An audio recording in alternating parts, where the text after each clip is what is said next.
Merhabalar. İzmir Çeşme Ovacık köyünde Hüseyin Girgin'le beraberiz.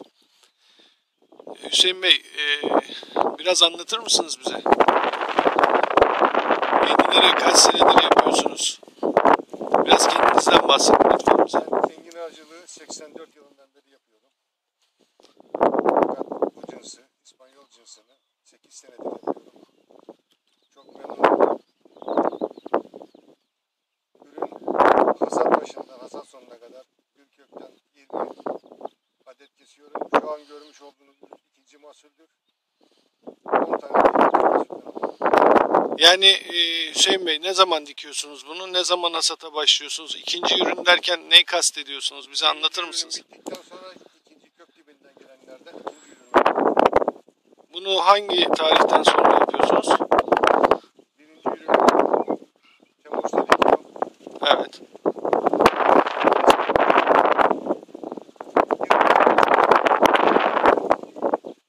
Şubat ayından sonra ikinci ürün başlıyor göstermeye. Sonra da ikinci ürün kesiyorum. Yani bir yıl içerisinde toplam 30'a yakın ürün kesiyorsunuz. Aynen öyle. Çok güzel. Peki bize söylemek istediğiniz başka bir şey var mı? Ürününüz çok güzel. Memnunum. Memnun olduğunuz ürünleri bu üründen dikmeye devam edeceğim. Peki, çok teşekkür ederiz. Bu arada biraz da tarlanızda